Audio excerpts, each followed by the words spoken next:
Party के प्रमुख अखिलेश यादव ने कोलकाता में नवन्ना स्टेट सेक्रेटेरिएट में पश्चिम बंगाल के मुख्यमंत्री ममता बनर्जी से मुलाकात की है। इस दौरान अखिलेश यादव ने बीजेपी पर तीखा हमला बोला है। अखिलेश ने कहा है कि देश में बीजेपी की राजनीतिक आक्रामकता का मुकाबला करने की क्षमता केवल ममता बनर्जी में ही है।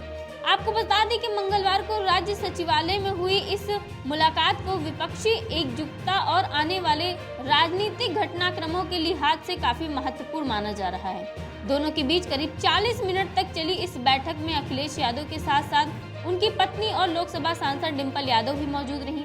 बैठक के बाद पत्रकारों से बातचीत में अखिलेश यादव ने कहा है कि लोकतंत्र को बचाने की लड़ाई में समाजवादी पार्टी तृणमूल कांग्रेस प्रमुख ममता बनर्जी के साथ पूरी मजबूती के साथ खड़ी है।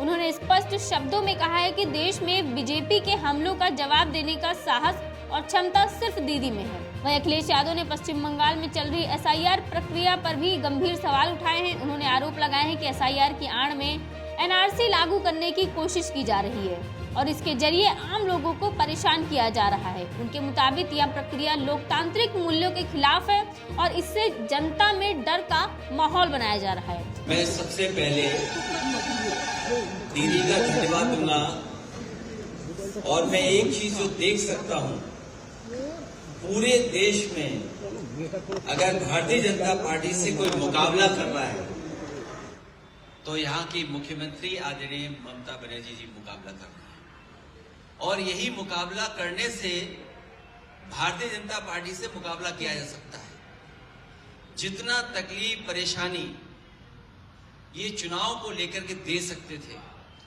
और एसआईआर सच्चाई जो एसआईआर की ये है, बिहार के लिए एसआईआर आया कि नहीं आया वो अलग बात थी, लेकिन एसआईआर जो लेकर के आए हैं ये लोग, ये लाए हैं आपके स्टेट वेस्ट बंगाल के लिए और जानबूझ करके इलेक्शन कमीशन की जिम्मेदारी ये बनती है वोट बढ़े, ज्यादा से ज्यादा लोग वोट बना करके वोट डालने आए।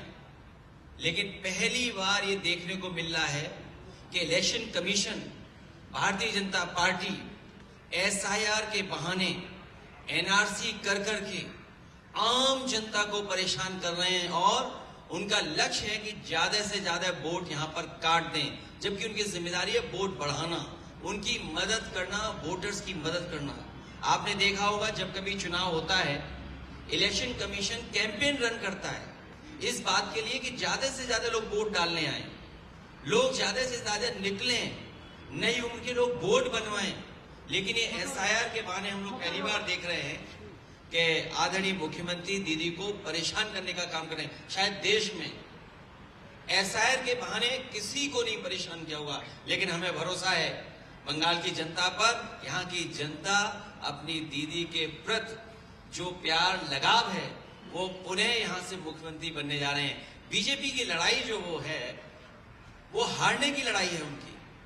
वो सोचते हैं कि इज्जत से हार जाएं, इज्जत से हारना चाहते हैं, लेकिन यहाँ की जनता हराएगी और हमें उम्मीद है कि सेकुलर फोर्सेस और जो हम भाईचारा एक दूसरे से मिलकर के चलते हैं, जो हमारे देश की पहचान है, ये हमारे देश के सेकुलरिज्म से खिलवाड़ कर रहे हैं और वो भी इलेक्शन कमीशन से मिलकर जो कॉन्स्टिट्यूशनल बॉडी है।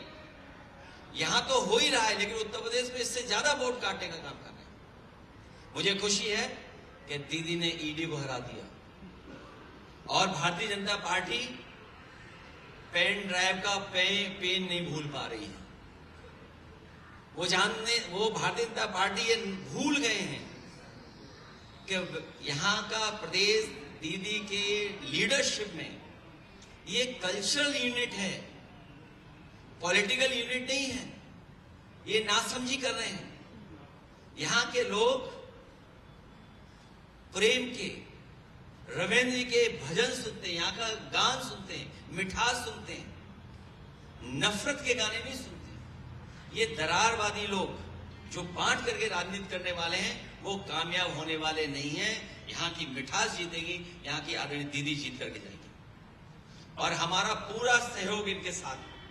अखिलेश जी, एक ही बात है, आप लोगों ने सब वोट चोरी के ऊपर चिल्लाया है, आप लोगों ने बात किया, आवाज उठाए। एसआईआर को कहेंगे क्या डेमोक्रेसी की हत्या किया जा रहा है एसआईआर के माध्यम से? एसआईआर एनआरसी था क्योंकि कई लोगों को नागरिकता साबित करनी पड़ी। अभी तक तो वोट चोरी की बात कर रहे थे, लेकिन मैं बधाई देना चाहता हूं दीदी को कि जिन्होंने डिजिटल डकैती को बचा लिया। सोचिए, डिजिटल डकैती की उन्होंने, वो क्या हासिल करना चाहते थे? आपकी जो डेटा है उसको हासिल करना चाहते थे। अखिलेश जी, इलेक्शन आने पर ईडी सीबीआई सब एक्टिव हो जाता है, दूसरा राज्य में भी करता है, दूसरा विरोधी जिधर यह है, लेकिन वेस्ट बंगाल में ज्यादा होता है। ये मैं दीदी की हिम्मत को, उनके लोगों को बधाई देता हूं कि जिम्मेदारी से वो जनता के लिए लड़ रहे हैं। और ये ED, CBI, income tax BJP के साथ चलता है। बीजेपी का एक संगठन है ये, जहां बीजेपी को लगता है कि इसको आगे करके लड़ा जा सकता है, वो आगे करके लड़ते हैं। पूरा महाराष्ट्र कैसे जीता? ईडी, सीबीआई, इनकम टैक्स से।